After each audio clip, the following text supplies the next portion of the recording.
Percaya bahwa Tuhan memberikan saya kekuatan, amin. Dan memang luar biasa di tengah saya sibuk, anak-anak saya harus sakit, saudara. Geran harus dijahit telinganya, Gracia 2 hari ini juga sakit. Tetapi saya percaya bahwa saya selalu diingatkan Tuhan bahwa Allah turut bekerja dalam segala perkara untuk mendatangkan kebaikan bagi setiap kita yang mengasihi Tuhan, amin. Dan semua peristiwa yang terjadi kepada anak-anak Tuhan sudah disaring oleh Tuhan, amin. Sudah disaring oleh Bapa, pemilik hidup saya dan saudara. Oleh karena itu bagi saya tetap mengucap syukur. Saya ajak Gracia, kami mengajak Gracia untuk menyembah Tuhan, mengajar dia untuk tetap memuji Tuhan di dalam kondisinya yang sakit. Dan saya percaya bahwa Tuhan sudah menolong hidupnya. Jadi saudara bisa bayangkan saja ya, kesibukan pergumulan kami tetap. Oleh karena itu jemaat, kalau hanya pergumulan sedikit biasa aja lagi, amin. Santai-santai saja, Tuhan pasti tolong kita, amin. Kalau Tuhan belum tolong, sabar saja, karena yang pasti Dia menolong itu tidak pernah terlalu cepat, tidak pernah terlalu lama. Semua pasti sesuai dengan waktu Tuhan yang tepat. Haleluya, haleluya, puji Tuhan. Dan saya percaya Tuhan juga menolong jemaat Eagle. Tuhan menolong kami, Tuhan juga menolong jemaat Eagle semuanya. Puji Tuhan. Dan saya berdoa kepada Tuhan untuk menyampaikan firman Tuhan saat ini. Mari silakan tampilkan slide saya. Saya akan menyampaikan firman Tuhan yang saya kasih tema, tanggung jawab sebagai anak Allah. Amin. Tanggung jawab sebagai anak Allah. Saya kira kalau saya sudah sampaikan bahwa saya sering menyampaikan firman Tuhan yang beberapa kali untuk diulang. Tapi saya tahu pasti ini firman Tuhan ini sudah sangat lupa. Ya, karena ini sudah cukup lama. Kalau jemaat yang teliti dan sering mengulang firman Tuhan di rumah pasti ingat. Saya menyampaikan firman Tuhan ini kapan? Tapi saya tahu ini sekian tahun yang lalu. Dan saya juga berdoa dan akhirnya Tuhan mengingatkan saya untuk kembali menyampaikan firman Allah ini. Dan tadi worship leader katakan bahwa kita harus menjadi penurut-penurut Allah. Amin. Haleluya. Dan puji Tuhan, saya punya ayat kebenaran firman Tuhan juga yang sama untuk disampaikan kepada kita. Tanggung jawab sebagai anak Allah. Saudara, saya ingin bertanya kepada kita semua, siapa yang tahu pasti bahwa dia anak Allah? Siapa yang yakin betul, tahu pasti bahwa dia anak Allah? Walaupun pakai masker saya nampak. Ada yang yakin? Ada yang yakin bahwa dia anak Allah? Yakin? Oke. Yakin ya? Tapi kok banyak nggak angkat tangan ya? Kurang yakin ya? Dari sini dulu, siapa yang yakin bahwa dia anak Allah? Kurang yakin, angkat tangannya setengah tiang. Setengah tiang biasa itu kalau bendera orang meninggal. Yakin? Yang sebelah kanan yakin di anak-anak? Amin. Oke. Puji Tuhan. Berikan tepuk tangan bagi Allah kita. Saudaraku yang kekasih dalam Tuhan Yesus Kristus, menjadi anak Tuhan, menjadi orang Kristen, kita harus pastikan bahwa kita itu anak Allah. Amin. Jangan sudah masuk di dalam gereja, tetapi saudara kurang yakin bahwa saudara anak Allah. Lain dengan yang baru gitu ya. Tetapi kalau sudah lama, sudah sekian tahun datang ke gereja, tetapi masih kurang yakin bahwa dia anak Allah, itu patut dipertanyakan. Atau masih setengah-setengah, saya anak Allah bukan ya? Gitu-gitu ya tangannya ya. Saudaraku yang kekasih dalam Tuhan, pastikan saya dan saudara adalah anak Allah. Amin. Karena ketika kita yakin bahwa kita anak Allah, ketika kita menyampaikan doa kita di hadapan Tuhan, percayalah bahwa Bapa kita, Allah kita, pasti akan menolong hidup anak-anaknya. Amin. Nah sekarang mungkin kita berpikir, apakah saya anak Allah? Seperti apa sih sehingga saya yakin bahwa saya anak Allah?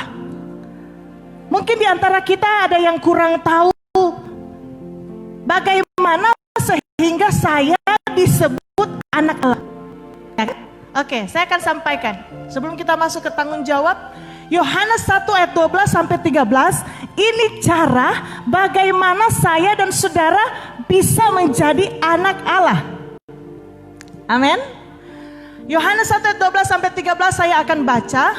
Tetapi semua orang yang menerimanya diberinya kuasa supaya menjadi anak-anak Allah, yaitu mereka yang percaya dalam namanya. Amin. Dari ayat ini kita melihat bahwa bagaimana cara saya dan saudara bisa diakui, akhirnya bisa menjadi anak Allah. Dari ayat ini apa yang disampaikan? Semua orang yang apa? Menerimanya. Menerimanya. Waktu saya kuliah, saya punya cerita khusus ini, kata menerimanya. Ya, kalau misalnya sekarang kita harus bilang, oh itu Tuhan. Tapi kalau waktu kuliah teologi, saudara nggak langsung bilang, oh ini Tuhan, enggak. Kita harus uraikan panjang lebar, baru ketemunya bahwanya itu Tuhan gitu ya. Jadi saudara, saya berani katakan bahwanya itu adalah Tuhan Yesus Kristus. Amin. Jadi bagaimana supaya kita menjadi anak Allah? Harus kita terima Dia. Amin. Kita harus menerimanya. Kita harus menerima Yesus Kristus sebagai Tuhan dan Juru Selamat dalam hidup kita. Amin. Jadi sekalipun engkau dilahirkan Kristen, tetapi ketika engkau belum menerimanya sebagai Tuhan dan Juru Selamat, engkau belum anak Allah. Makanya ketika orang datang percaya kepada Tuhan Yesus, kita harus bimbing dia terima Yesus. Harus mengaku lewat mulut, harus keluar dari hatinya bahwa Yesus adalah Juru Selamatnya. Amin. Sehingga kita diakui sudah menerimanya. Jadi kalau anak-anak muda di sini cuma ikut-ikutan saja, jadi orang Kristen, cuma ada di gereja tapi belum menerimanya sebagai Tuhan dan Juru Selamat secara pribadi, itu mulai sekarang harus akui. Karena tidak ada guna engkau ada di gereja, tapi sebenarnya secara pribadi engkau belum akui Dia sebagai Tuhan dan Juru Selamat, mengaku lewat mulutmu dari hatimu yang terbaik. Amin. Kalau kita menerimanya, udah pasti kita harus percaya kepadanya. Amin. Percaya dalam namanya. Haleluya. Haleluya.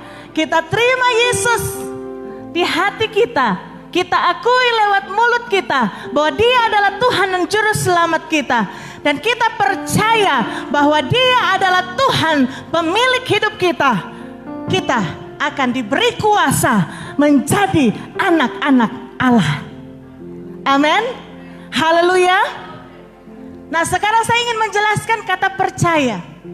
Kata percaya itu bukan cuma sekedar begini, Andrew, kamu percaya enggak tante akan datang ke rumah kamu? Iya. Bukan cuma iya ngangguk kepala. Tetapi percaya di dalam bahasa asli dari kata percaya di sini adalah apa?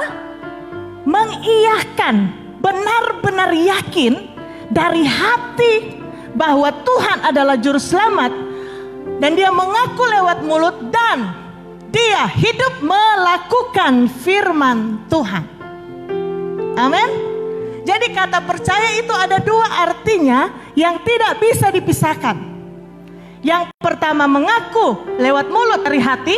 Kedua, dia hidup ikut Yesus dan melakukan firman-Nya.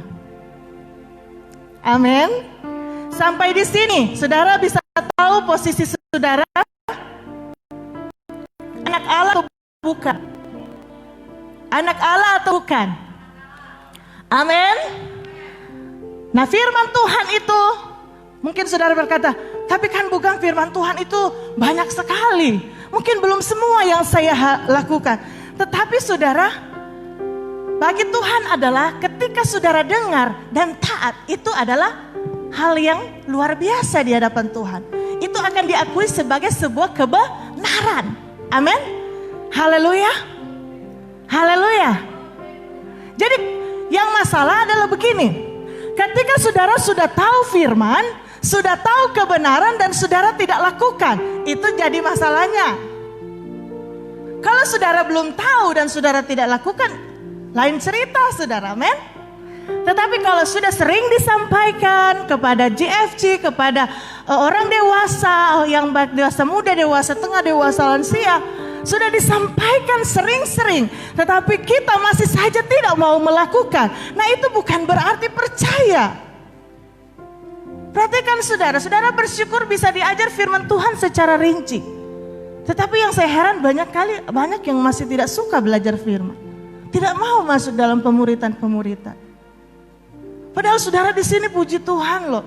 Saudara diajar oleh firman Tuhan dengan jelas. Amin. Seharusnya ya kejar firman itu. Haleluya.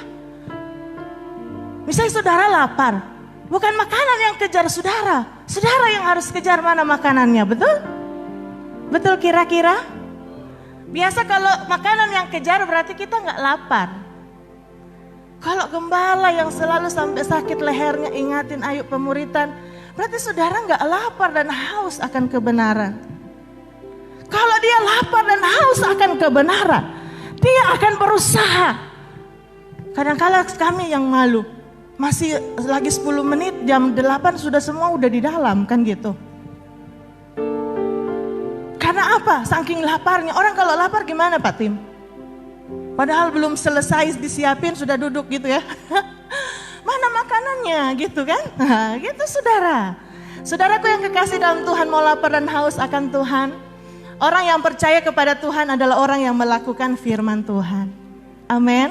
Kalau sudah tahu dan gak lakukan berarti dia belum percaya di satu sisi ya. Karena mengaku lewat mulut dan percaya melakukan itu sesuatu yang tidak bisa dipisahkan. Ya, kedua hal yang tidak bisa dipisahkan.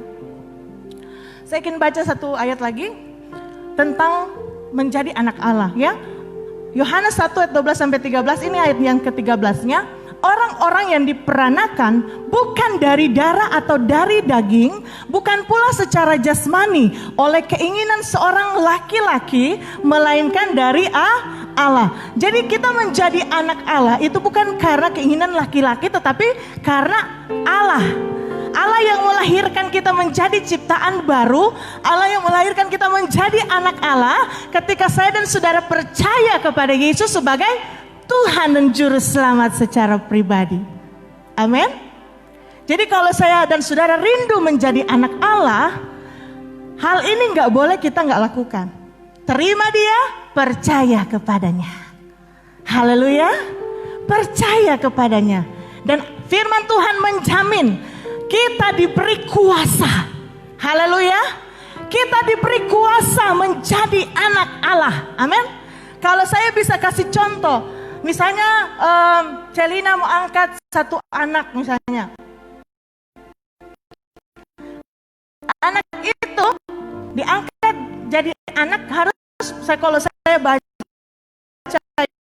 itu ya harus melalui oleh pemerintah, dia disidang dan sebagainya. Kemudian akhirnya disahkan menjadi anak angkat, anak dari keluarga Celina misalnya. Nah itu berusaha. Kalau tidak bisa. Sekarang dia begini, David ya, jangan David ya jadi anak ya. Contoh ya Fit, mau angkat David di anak. Nanti David misalnya bilang gini, saya anaknya Celina. Tetapi belum ada surat resmi, nggak bisa. Atau sebaliknya, Celina berkata dan Pak Sun ini anak saya. Oh yang lain komplain, bukan, itu bukan anakmu. Mana buktinya? Gitulah saudara, men. Sama menjadi anak Allah juga harus diakui, bukan hanya oleh kita, tetapi oleh Allah kita. Haleluya. Banyak seringkali orang yang ikut Tuhan, ngaku-ngaku anak Tuhan, betul nggak? Padahal sebenarnya bukan anak Tuhan. Kenapa?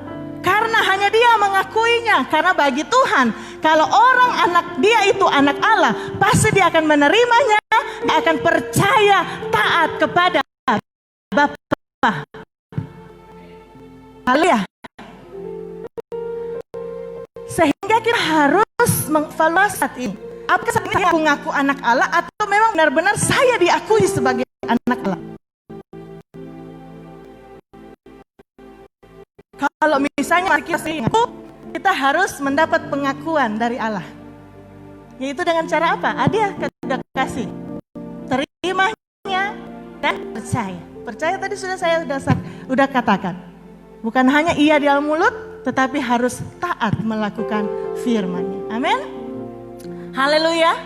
Sehingga dengan demikian, yakinlah kita, pastilah kita bahwa kita, saya dan saudara adalah anak Allah. Saudara, siapa yang bangga kalau dia jadi anak Allah? Bangga saudara jadi anak Allah? Amin. Bangga saudara jadi anak presiden, pejabat atau apa orang-orang konglomerat yang terkenal saja bangga. Apalagi kita jadi anak Allah. Siapa Allah? Allah, Raja di atas segala raja, pencipta langit dan bumi, pemilik surga, pemilik dunia. Dialah Bapa kita. Haleluya. Haleluya. Bagi saya katakan Tuhan, saya bangga. Dan ketika Gracia sakit, saya lihat dia, saya bilang, Bapa, saya anakmu. Saya bawa anak saya ke dalam tanganmu. Kami anak-anakmu Bapa. Seperti kami sedih melihat anak sakit. Saya percaya Bapa yang ada di surga juga merasakan hal yang sama. Haleluya. Haleluya. Saudaraku yang kekasih dalam Tuhan. Dengan kata lain, pastikan bahwa engkau saat ini adalah anak Allah. Pastikan bahwa saya dan saudara adalah anak Allah. Puji Tuhan. Dan saya percaya bahwa Tuhan akan menolong kehidupan kita semua menjadi anak-anak. Saudara, saya ingin pakai gambaran. Keluarga inti yang ada di rumah itu ada ayah, ibu, dan anak-anak. Iya kan? Biasa anak itu ada haknya. Hak jadi anak itu apa sih saudara? Kalau secara jasmani, dirawat, ya kan? Disayang, diperhatikan, dicukupi kebutuhannya, dilindungi, didisiplinkan. Saudara, itu hakmu saudara.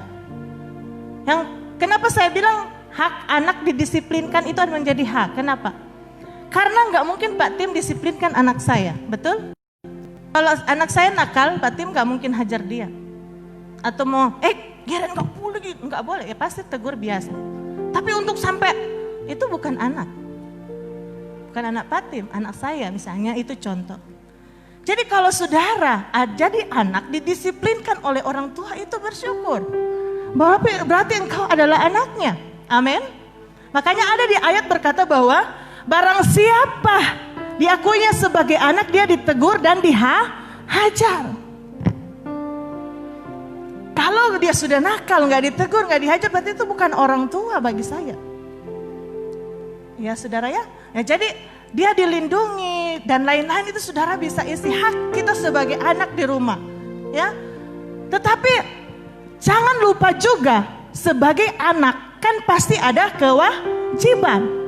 Kewajiban dengan kata lain disebut sebagai tanggung jawab.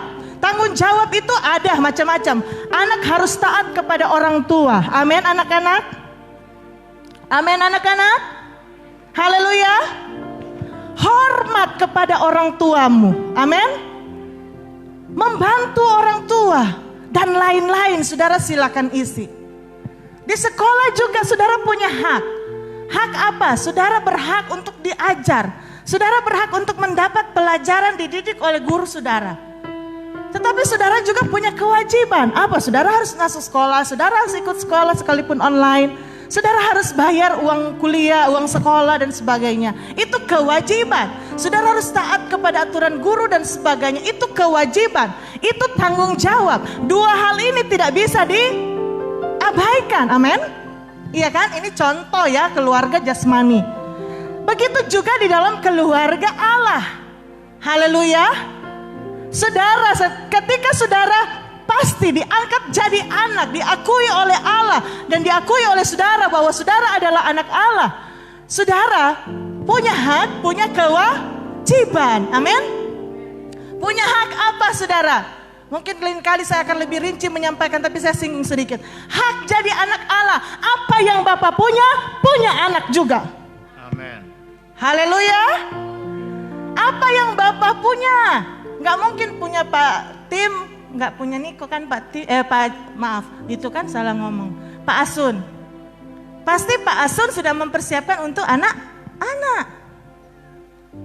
Apa yang Bapak kita punya, apa yang orang tua punya, pasti juga akan bisa dimiliki oleh anak.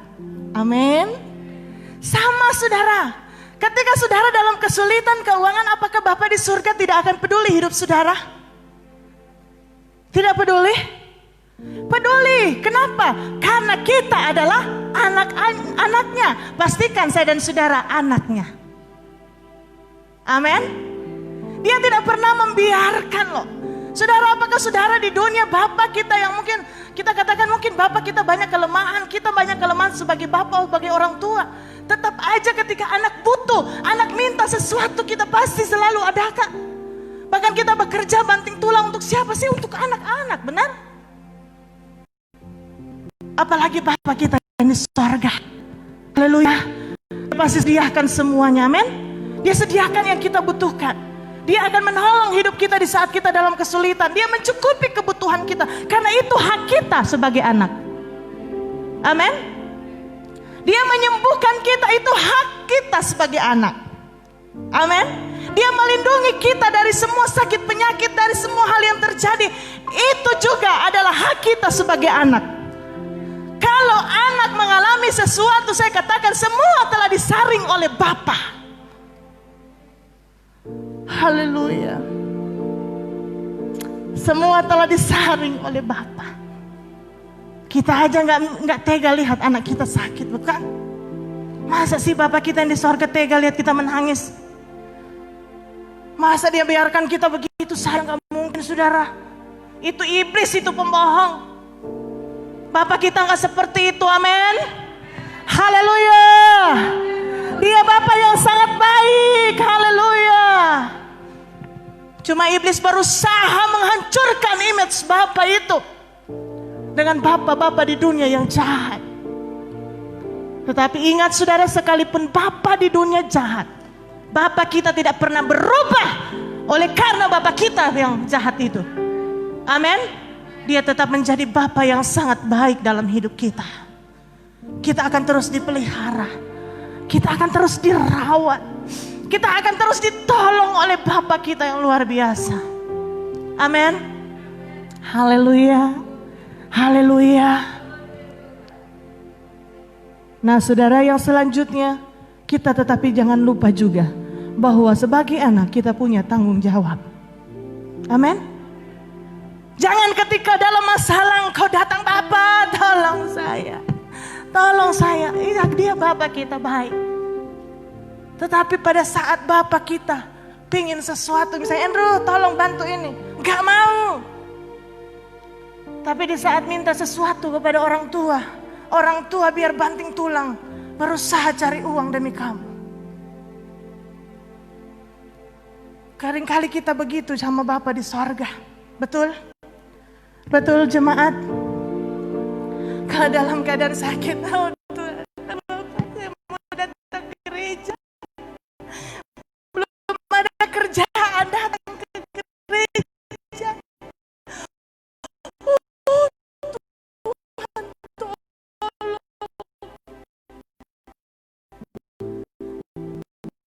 Pas sudah kasih kerja, bukannya jujur, minta, saya sih sudah minta turunan. Panas kok gak ada. Saya ingat ada kewajiban juga kita sebagai anak. Amin. Ya lanjut lah ya. Dan gak lama. Jadi anak jangan hanya menuntut hak. Ya udah pasti hak kita udah pasti dikasih sama Bapak kita. Amin. Saudara percaya Bapa ngasih hak kita? Hak untuk dilindungi, melindungi kita, hak merawat kita, menjaga kita, hak kita untuk dipenuhi kebutuhan kita. Yang tidak ada kerjaan dikasih kerja, yang ditolong, yang ada masalah ditolong oleh Bapa kita. Percaya? Ya, tapi jangan lupa engkau dan saya punya kewajiban sebagai anak. Sudah jadi anak, tapi anak yang seperti apa? Amin? Anak yang baik atau anak yang bandel? Anak yang suka melawan? Apakah anaknya seperti itu? Kita evaluasi sambil kita dengar firman Tuhan. Kita semua sudah jadi anak. Sekarang kita mau mengevaluasi, melihat saya anak apa? Anak baik atau anak bandel? Tanggung jawab sebagai anak yang pertama. Sama-sama bilang yang pertama ini, 1, 2, 3. Jadilah anak-anak yang taat. Amin.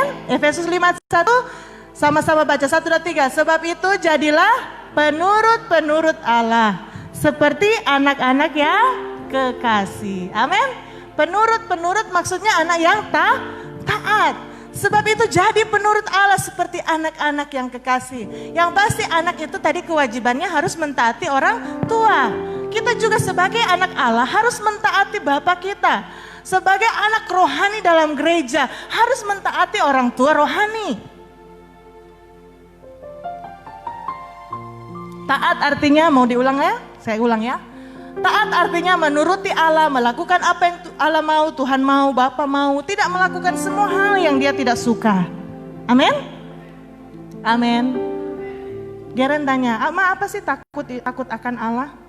Takut gini ya, takut. Bukan, saya jelasin. Takut adalah melakukan firman Tuhan dan hormat kepada Tuhan. Hidup di dalam firman Tuhan. Ya. Jadi Tuhan rindu, saya dan saudara sebagai anak itu kewajiban kita yang kita nggak boleh lupa, taat. Amin. Kalau orang percaya tidak menuruti Allah, perhatikan saudara, perhatikan kita semua yang mendengar firman Tuhan. Kalau kita sebagai orang percaya, orang Kristen tidak mau menuruti Allah, tidak mau taat kepada Allah, berarti kita bukan anak-anak Allah, tetapi anak-anak iblis. Kok Bugam berani bilang begitu? Bukan Bugam yang bilang, firman Tuhan. Yohanes 8 ayat 44. Iblislah yang menjadi bapamu, dan kamu ingin melakukan keinginan-keinginan bapamu. Ia adalah pembunuh manusia sejak semula dan tidak hidup dalam kebenaran, sebab di dalam dia tidak ada kebenaran. 1 Yohanes 3 ayat 10. Inilah tandanya, sama-sama ngomong, inilah tandanya anak-anak Allah dan anak-anak iblis. Setiap orang yang tidak berbuat kebenaran tidak berasal dari Allah. Jadi ayat tadi, jadi hal ini disampaikan oleh firman Allah. Tadi Bugam sampaikan bahwa kalau kita bilang kita anak tapi kita tidak taat firman Tuhan, berarti kita ini sebenarnya bukan anak Allah, tetapi anak iblis. Dan tadi sudah dikatakan iblislah yang menjadi bapamu. Gak mau kan saudara? Gak mau kan kita dibilang bapak kita iblis? Satu siapa yang suka? Gak mau saudara. Sedangkan orang di luar sana pasti gak mau kalau dibilang bapaknya iblis. Nah, tapi firman bilang, inilah tanda anak Allah. Setiap orang yang tidak berbuat kebenaran tidak berasal dari Allah. Demikian juga siapa yang mengasihi saudaranya. Ada tanda di sini. Kalau dia tidak berbuat apa yang menjadi perintah Allah. Amin. Yang kedua, ketika dia mengasihi saudaranya, dalam arti bahwa sebagai anak-anak Allah kita harus saling mengasihi. Amin. Haleluya. Ya kadang-kala saudara kita lupa akan hal ini. Sebagai anak-anak Allah kita saling bentrok, kita saling berantem, kita saling bertengkar, kita saling akar pahit. Tidak menutup kemungkinan pendeta-pendeta juga Ada banyak yang ngasih akar pahit. Akar pahit sama saudaranya, akar pahit sama keluarganya, akar pahit sama sesama anak Tuhan, akar pahit sesama pendeta, apalagi ya sudah.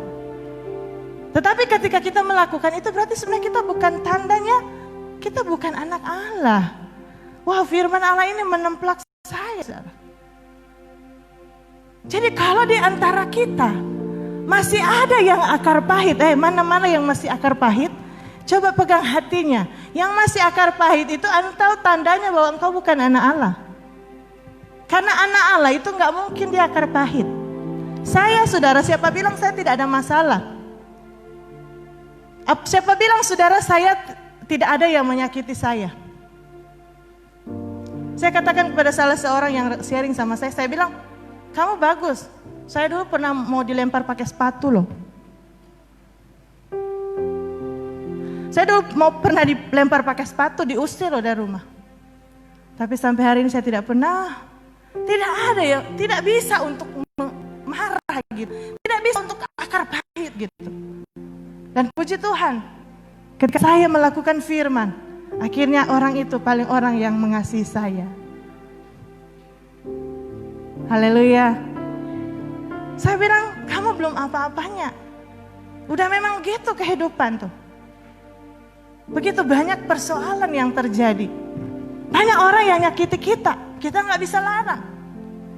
Tetapi yang kita bisa larang adalah dan didik adalah hati kita. Amin.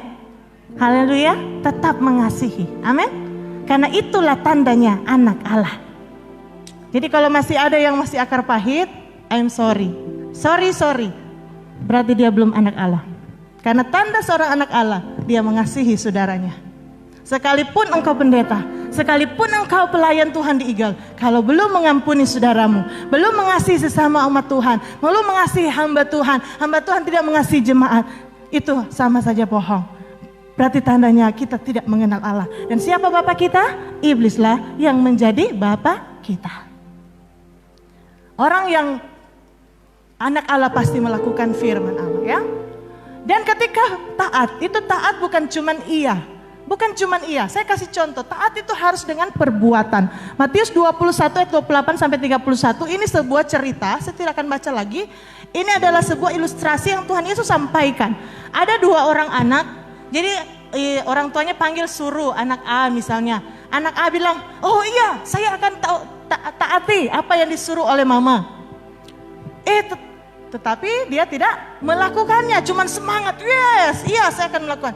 Tapi ada satu, waktu disuruh nggak mau, tapi ternyata dia sadar bertobat, akhirnya dia pergi. Apa yang disuruh itu dia lakukan. Menurut saudara mana yang masih lebih bagus? Yang kedua ya kan? Tapi yang lebih bagus lagi, ada nggak? Ada seharusnya. Yang waktu dia bilang, Adek tolong beli garam, iya. Akhirnya dia pergi cepat-cepat beli garam. Nah itu mantap. Amin. Haleluya. Tapi ya dibandingkanlah setidaknya daripada yang satu ini. Kamu mau taat firman Tuhan? Iya. Amin. Tapi pulang rumah lupa semua firman Tuhan. Setelah cek masih banyak akar pahit. Setelah cek masih aja terikat dengan dosa. Masih saja berantem sama suami istri. Masih saja. Kenapa? Karena hanya bilang iya, amin, yes, tapi tidak dengan perbuatan. Itu yang menjadi masalah dalam anak-anak Tuhan. Anak-anak Tuhan kan kenapa bermasalah? Karena menjadi anak tuh cuma taat di mulut, betul? Tapi coba jadi anak taat di mulut dan perbuatan, haleluya. Makanya pasti tidak akan bermasalah. Jangan menipu, iya amin, pas pulang nipu. Gitu loh saudara. Akhirnya jadi bermasalah. Jadi anak Tuhan betul ya, saya udah ajar gini-gini. Iya, pas lihat masih juga melakukan dosa. Nah itu yang membuat anak-anak bermasalah. Anak-anak di dalam Tuhan itu jadi bermasalah. Engkau dan saya tidak bermasalah, akan menjadi anak-anak yang baik di hadapan Tuhan. Ketika apa yang Tuhan suruh kita iya dan lakukan lewat perbuatan. Amin. Berapa Berapa banyak dan berapa kali kita dengar perintah Tuhan tapi kita selalu mengabaikannya. Kita tidak mau mentaatinya. Kalau kita anak Allah, maka kita harus bertanggung jawab sebagai seorang anak dengan mentaati perintah Tuhan Yesus. Haleluya. Haleluya. Jangan saudara taat hanya karena takut dihukum sama Tuhan. Kalau saudara takut dihukum sama Tuhan, ketaatan saudara itu tidak tulus. Misalnya saudara nggak kasih perpuluhan, saudara takut, harus kasihlah nanti Tuhan hukum saya bangkrut. Kan gitu. Saudara kasih itu karena saudara mengasihi Tuhan, amin. Saudara pemuridan bukan karena takut ibu gembala. Ada di sini yang takut ibu gembala kalau nggak pemuridan? Coba angkat tangan, jujur. Jangan. Nanti ibu gembala lihat loh di jitsi. Ibu gembala lihat kok nama ini kok nggak nampak. Bukan saudara. Saya dan saudara taat karena kita tahu bahwa dia Bapa kita.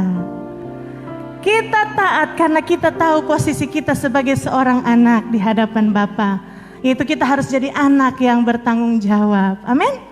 Kita taat karena apa? Karena kita mengasihi Allah kita. Kita mengasihi Bapa kita. Haleluya. Kalau semua dasarnya karena kasih, wow, itu indah ketika kita sama Tuhan. Amin. Haleluya.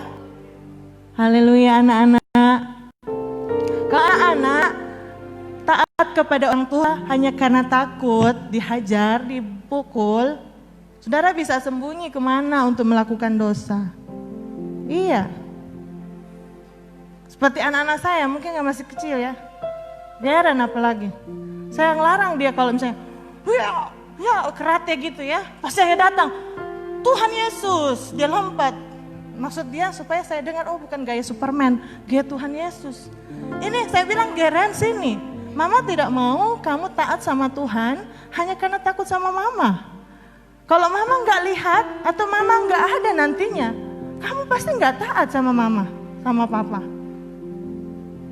Itu kenapa? Karena takut. Banyak anak-anak Tuhan begitu. Kalau dilihat gembala takut. Kalau nggak dilihat berani. Kalau dia pikir Tuhan juga nggak lihat, padahal mau dimanapun Tuhan itu matanya lebih terang dari CCTV. Ya, mata Tuhan menjelajah seluruh dunia, seluruh bumi. Dan Tuhan sangat tahu hati saya dan saudara, ya. Jadi Tuhan bisa menilai kita. Yang kedua, tanggung jawab kita sebagai anak tidak menuruti hawa nafsu. Amin. Tidak menuruti hawa nafsu. Hawa nafsu itu apa sih? Hawa nafsu itu adalah desakan atau dorongan yang kuat dari hati, tetapi kecenderungannya ke hal-hal yang tidak baik atau dosa. Seperti amarah, seksual, kecanduan terhadap sesuatu yang bertentangan dengan kemauan Tuhan. Itu berarti hawa nafsu. Nah, sebagai anak Allah, enggak boleh kita menuruti hawa nafsu kita. Jangan mengikuti dorongan desakan yang memarah kita ke hal yang dosa. Jangan mengikuti sesuatu dorongan yang mendorong kita untuk tidak taat kepada Tuhan, tidak taat kepada orang tua, tidak taat kepada pimpinan. Jangan saudara. Ya. Yakobus 4 ayat 1-3, banyak yang menuruti hawa nafsu. Berapa banyak dosa yang sudah dilakukan hari ini? Masih adakah engkau dan saya kecanduan sesuatu? Tahu kecanduan? Tahu kecanduan? Kecanduan itu ya nggak boleh nggak dilakukan. Kenapa anak muda dilarang game? Karena bisa kecanduan. Nah, ketika engkau mengikuti kecanduanmu itu berarti engkau menuruti hawa nafsu. Karena hawa nafsu itu adalah sebuah dorongan yang membawa kita melakukan dosa. Yang membawa kita untuk melakukan hal yang tidak berkenan kepada Tuhan. Menyita waktu kita. Kalau untuk baca firman susah, tapi untuk bisa main game sejam bisa. Baca firman 5 menit nggak bisa. Nah itu suatu dorongan. Hobi kita bisa. Tuhan nggak larang hobimu. Tetapi kalau itu sudah menyita waktumu, membuat engkau kecanduan sehingga engkau tidak ada lagi waktu dengan Tuhan, itu yang berarti menuruti hawa nafsumu. Uang juga tidak salah. Tetapi ketika uang itu menguasai engkau dan engkau berdosa dengan uang itu juga menuruti hawa nafsu. Oleh karena itu bagi kita yang masih suka ikuti hawa nafsu, kita minta ampun karena tanggung jawab kita sebagai anak di hadapan Allah tidak boleh menuruti hawa nafsu. Amin. Haleluya. Ini orang Israel kan suka menuruti hawa nafsu ya. Sedangkan saudara catat dalam 1 Korintus 10 ayat 5 sampai 10. Di sana juga ada contoh bagaimana orang Israel. Saya sudah sering sampaikan, orang Israel waktu keluar dari tanah Mesir, mereka mengikuti hawa nafsu mereka. Mereka memberontak, mereka mengikuti kemauan mereka sendiri, mengikuti amarah mereka. Akhirnya apa saudara? Mereka dibinasakan oleh Tuhan di padang gurun.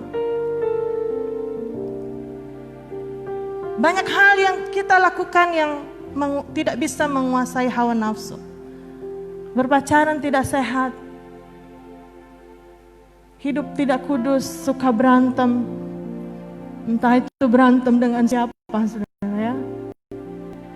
Kecanduan dengan game, kecanduan dengan obat, selingkuh. Silakan saudara isi. Kalau masih ada hal-hal yang salah dari hidup kita. Kalau masih banyak dosa yang kita masih lakukan, berarti membuktikan Bapa kita bukan Bapa di sorga, tapi Bapa kita, Bapa iblis. Bukan saya yang bilang, tapi ini firman Tuhan. Jadi sekalipun engkau ada di gereja, tapi engkau dan saya masih hidup dalam hawa nafsu, kita bertobat, amin. Karena orang yang anak baik itu, anak yang mengasihi Tuhan, mengasihi Bapaknya itu tidak menuruti hawa nafsu. Oleh karena itu setiap hari marilah kita dipimpin dan dikuasai oleh Roh Kudus. Roh Kudus yang akan menolong kehidupan kita semua. Amin. Saudara masih tetap mengandalkan Roh Kudus dalam hidupmu. Haleluya. Haleluya. Saya katakan bahwa secara manusia kita tidak sanggup menahan hawa nafsu kita. Ada keinginan-keinginan dosa yang ada di dalam diri kita. Masih ada keinginan dosa yang ada di dalam diri kita. Kalau bukan karena Tuhan yang menolong kita, kalau bukan karena Roh Kudus yang membantu kita, membebaskan kita, kita tidak mampu saudara, amin.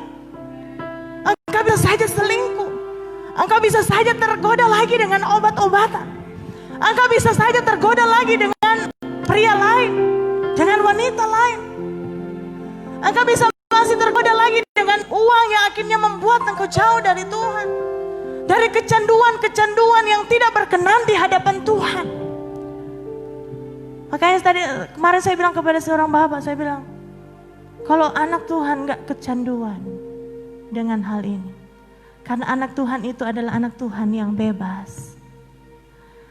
Karena anak Tuhan itu bebas di dalam Tuhan.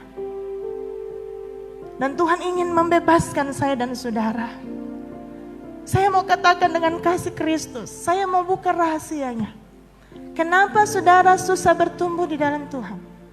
Karena masih ada dosa yang mengikat kaki saudara, mengikat hati saudara, mengikat perhatian saudara. Entah itu apa bentuknya saudara dan Tuhan yang tahu. Mungkin engkau masih terikat dengan perkataan kotor, engkau masih terikat dengan amarah, engkau masih terikat dengan pornografi, engkau masih terikat dengan game, engkau masih terikat dengan obat-obatan dan sebagainya. Engkau saudara yang tahu dan Tuhan. Kita minta ampun di hadapan Tuhan. Karena Tuhan mau kita menjadi anak-anak yang kekasih, anak-anak yang tidak menuruti hawa nafsu kita. Yang selanjutnya kita tanggung jawab sebagai anak adalah hidup kudus. Amin. 2 Korintus 6 ayat 17 sampai 18 saya baca secara cepat. Sebab itu keluarlah kamu dari antara mereka dan pisahkanlah dirimu dari mereka. Firman Tuhan, dan janganlah menjamah apa yang najis, maka aku akan menerima kamu dan aku akan menjadi bapamu. Amin. Dan kamu akan menjadi anak-anakku laki-laki dan anak-anakku perempuan. Demikianlah firman Tuhan yang maha kuasa. Allah rindu kita menjadi anak Tuhan yang kudus. Amin. Siapa yang rindu menjadi anak Tuhan yang kudus? Haleluya. Sekali lagi, bukan karena takut kepada orang lain, bukan karena takut ada gembalamu, bukan takut karena ada orang tuamu, tetapi engkau hidup kudus karena kita tahu posisi kita, saya tuh anak Allah. Amin. Saudara pernah lihat anak presiden main di kolong jembatan gak pakai baju, beringus-ingus, kotor-kotor? Pernah gak? Jarang loh. Namanya apa? Statusnya dia menyandang sebagai anak pimpinan negara loh. Jadi kehidupannya itu harus menunjukkan kehidupan seorang anak presiden. Nanti dibilang apa bapaknya, betul gak? Yang dibilang duluan siapa bapaknya? Kok bapaknya presiden tapi anaknya gitu? Sama saudara dan saya, kalau dibilang orang Kristen, anak Tuhan tapi hidupnya kelakuan di bawah kolong jembatan, kotor dengan dosa. Yang ditanya dulu siapa sih bapaknya? Orang Kristen gitu ya? Betul? Selalu yang dibilang itu. Padahal yang salah bukan bapaknya, tetapi yang dipersalahkan selalu bapaknya. Anak siapa itu? Jemaat di mana dia? Padahal Pak Donald dan Ibu Donald tidak ada gitu. Selalu dibawa, iya kan saudara? Kenapa? Karena memang selalu begitu. Karena biasa apa yang dilihat dari anak itu identik dari orang tuanya misalnya. Tapi enggak semua, kata Pak Jarod ada faktor 20% dari lingkungan, betul. Tapi 80% dari keluarga. Oke.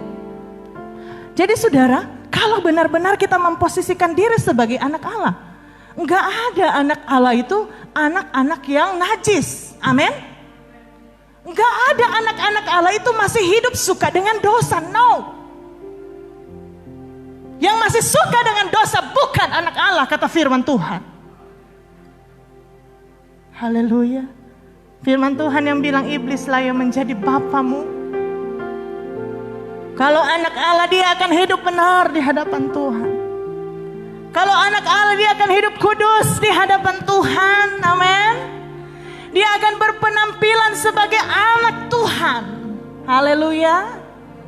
Saudara pernah lihat anak presiden pakai baju robek? No. Anak Tuhan juga berpenampilanlah yang terbaik. Amin. Kadang-kala kalau kita ke mall, kalau kita ke pesta, bagus bajunya.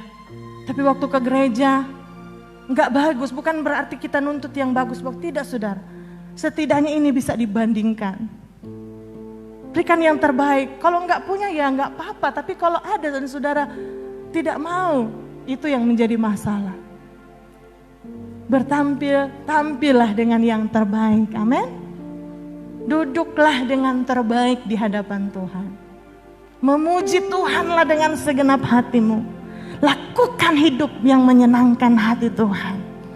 Berbicaralah yang benar, amin.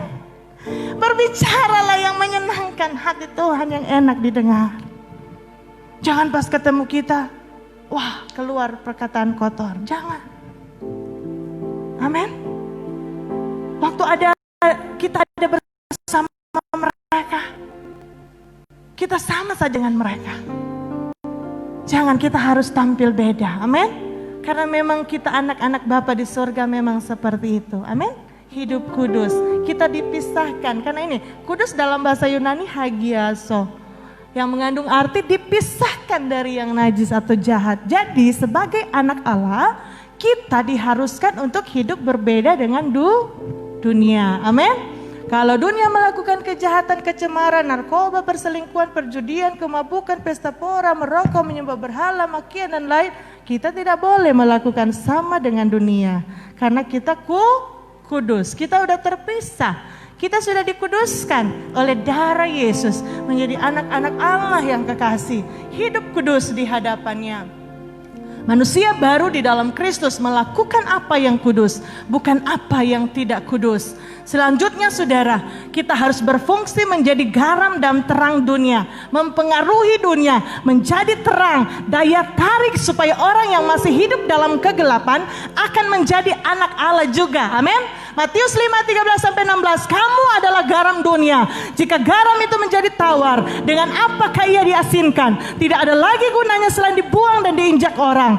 Kamu adalah terang dunia. Kota yang terletak di atas gunung tidak mungkin tersembunyi. Demikianlah terangmu bercahaya di depan orang, supaya mereka melihat perbuatanmu yang baik dan memuliakan Bapamu yang di sorga. Amin. Haleluya.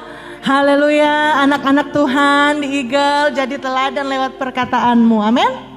Haleluya, mana siapa yang mau jadi teladan? Lewat perkataan. Jangan mengeluarkan perkataan-perkataan yang kotor, amin.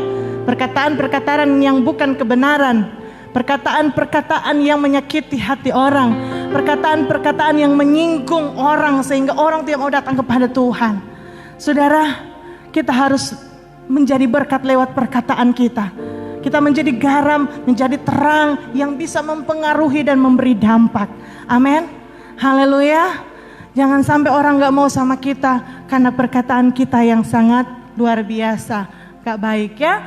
Kemudian perkataan tindakan kita, tindakan yang berkenan hati Tuhan. Amin. Tindakan yang menyenangkan hati Tuhan. Haleluya. Haleluya. Ya dari segi karakter ini ya saudara. Saat ini firman Tuhan lebih membawa jemaat Eagle menjadi anak Allah yang bertanggung jawab dari segi karaktermu. Amin. Haleluya. Jangan cuman mengaku iya di hadapan Tuhan, anak-anak baik dalam Tuhan, tapi sebenarnya di luar sana enggak benar. Haleluya. Haleluya. Harus hidup menjadi berkat. Amin. Dari hal-hal yang kecil, saya mungkin harus sampaikan kepada jemaat Eagle, bisakanlah berterima kasih kepada seseorang. Apakah jemaat Eagle harus diajar? Saya diteguhkan sehari ini untuk menyampaikan ini. Dari satu orang berkata, kenapa ya jemaat Eagle? Banyak ketika kita sharing apa, mau like aja susah. Mau bilang thank you aja susah. Wah saya bilang, wah ini seperti yang saya renungkan. Tapi kalau dia ngomong berarti Tuhan mau untuk diajar kepada jemaat. Saya harus salut kepada beberapa orang jemaat di tempat ini. Karena jemaat kan harus diajar sampai hal yang kecil kan saudara ya. Ketika kami mengirimkan firman, padahal cuma gambar aja, ayat saja. Terima kasih ya Bu Gem, Tuhan berkati. Bukan berarti kita ingin dihargai, tidak. Tapi setidaknya mengajar jemaat untuk dari hal-hal yang kecil. Itu biar belajar untuk menjadi berkat. Amin. Sedangkan cuma like aja saudara, apalagi firman Tuhan saudara sampaikan sama orang lain. Betul enggak? Atau salah sama saya saudara? Pasti saudara juga jarang penginjilan sama orang. Like aja susah, apalagi mau ngomong sama orang. Yesus itu luar biasa, dia ajaib, dia juru selamat. Wah boro-boro kata orang Jawa. Dari hal kecil. Kadang saudara dibaca juga enggak. Ya ada yang dibaca tapi enggak pernah terima kasih buat firman. Sharing saya juga dapat seperti ini. Di hari hal-hal yang sepele saudara ya amin. Makanya waktu itu ada seorang bapak katakan, kok Bu Gem sampai ngomong itu? Iya, karena saya salut kepada jemaat Eagle yang belajar dari hal-hal yang kecil seperti itu. Karena firman Tuhan berkata, barang siapa setia dari hal-hal yang kecil, ia akan dipercayakan dengan hal-hal yang besar. Amin. Haleluya, haleluya. Gak susah kan saudara? Gak susah, senyum susah gak saudara? Enggak kan? Tapi susah kan disenyum, senyum orang? Bagaimana kita jadi teladan, bagaimana kita jadi garam dan terang? Ya saudara, kita harus menunjukkan mulai dari hal-hal yang kecil. Puji Tuhan, amin. Jemaat Eagle mau melakukannya? Kalau saudara dari hal kecil sudah mulai lalai, ya begitu. Akhirnya saudara jadi terbiasa tidak membiasakan melakukan firman Tuhan yang lebih besar lagi. Coba belajar menjadi berkat, menjadi teladan, lahir dari rumah tangga, belajar ngomong dengan suami itu sopan, belajar ngomong dengan istri itu sopan, dengan anak sopan, anak kepada orang tua sopan. Kita aja dalam rumah udah gak sopan, gimana kita mau bersaksi sama orang di luar? Amin? Iya saudara, berarti kita itu punya munafik dong ya saudara ya. Nanti jalan, hai apa kabar? Ada satu ibu bilang, ih dia kalau sama istri orang ya, aduh ibu gimana kabar, sehat ya? Tapi sama istri sampai senyum pun enggak. Nah ini hal-hal yang kecil. Haleluya, haleluya. Bu Gembala jarang menyampaikan sampai sesederhana ini. Tetapi biar jemaat Eagle mengerti. Amin. Saya sedang menyusun materi tentang teori belajar dan kurikulum pembelajaran pendidikan agama Kristen. Di sana ajar jemaat sampai kepada hal-hal yang terkecil. Hal-hal yang detail. Supaya mereka mengerti firman. Dan saya mulai belajar karena saya kan terbiasa ke mahasiswa tak ini ya poin-poin saudara. Saya belajar. Jadi belajarlah dari sekarang. Jangan sering mengeluarkan perkataan-perkataan yang gak baik sama istri, sama suami. Belajar dari rumahmu, amin. Haleluya, haleluya. Kalau anak sakit hati dengan orang tua, belajar seperti anak-anak kami ajar. Mama, papa minta maaf. Geran itu segitu-gitu saudara. Dia itu kalau meminta maaf itu luar biasa. Dia tuh datang minta maaf. Kalau dia salah tuh dia datang pasti minta maaf. Dan apakah kita sebagai orang dewasa tidak belajar? Kadangkala kita lupa minta maaf kepada istri, kepada suami, kepada anak-anak, kepada orang tua. Tapi sebagai anak Tuhan, berlakulah sebagai anak Tuhan yang baik. Amin. Puji Tuhan. Haleluya. Apa tanggung jawab kita sebagai anak Allah? Yang pertama apa? Jadi anak yang taat. Amin. Lakukan firman Tuhan. Jangan cuma pendengar, lakukan lewat perbuatan, lewat perkataan, tindakan, pikiran, perasaanmu. Ya, yang kedua apa, saudara? Tanggung jawab kita sebagai anak. Apa? Jangan menuruti hawa nafsu. Nafsu dorongan yang mengarahkan kita melakukan dosa, yang melakukan kejahatan, yang bertentangan dengan firman. Jangan lakukan, amin. Karena anak Allah itu enggak seperti itu. Karena anak Allah itu hidup benar. Kalau tidak melakukan kebenaran berarti bukan anak Allah, anak iblis, kan gitu kata firman Tuhan. Yang ketiga, tanggung jawab kita harus hidup kudus. Amin. Hidup kudus apa artinya? Hidup yang terpisah, tidak najis, tidak kotor. Hidup menunjukkan bahwa kita ini anak Allah. Amin. Lewat penampilan kita, lewat ucapan, perkataan, tutur bahasa kita, sikap kita yang berkenan kepada Tuhan dan kepada orang lain jadi berkat. Sehingga kita boleh menjadi anak-anak Tuhan yang menjadi teladan. Menjadi garam yang dapat mempengaruhi. Sehingga kehidupan kita sebagai anak mereka. Wow, jadi orang Kristen itu ternyata wow, jadi orang Kristen luar biasa. Engkau bukan hanya menyaksikan kepada orang lain betapa hebat Tuhan itu dari mujizat, tetapi dari sikap hidupmu yang berubah, mereka akan melihat bahwa engkau anak Allah. Bahwa Allah yang kita sembah itu hebat. Saya sering kali katakan kepada Pak Tim bahwa kalau melakukan mujizat, menolong engkau dari kesulitan, dari uang dan sebagainya, Gunung Kawi banyak. Ada yang lari ke Gunung Kawi. Tetapi yang paling luar biasa adalah ketika orang melihat hidupmu berubah. Ketika orang melihat hidupmu diubahkan oleh Tuhan. Dari masyarakat menjadi orang yang berkenan di hati Tuhan. Itu adalah mujizat yang terbesar. Itu adalah mujizat yang terbesar. Itu yang namanya yang Bapak Gembala pernah sampaikan, arete. Amin. Arete punya karakter Kristus. Haleluya. Itulah yang dinamakan anak Allah. Jadi kalau saya dan saudara, baik GFG, orang dewasa muda, dewasa tua, yang sudah tahu kebenaran ini, marilah memposisikan diri menjadi anak Allah yang benar. Amin. Melakukan tanggung jawab udah pasti. Untuk masalah hak, Tuhan pasti sediakan. Haleluya. Puji Tuhan. Ini firman Tuhan yang bisa saya sampaikan. Saya serahkan kepada Bapak Gembala. Haleluya.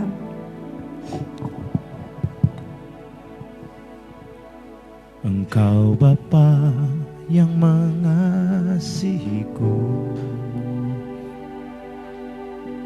tak kau pandang bentuk dan rupaku. Engkau mengasihiku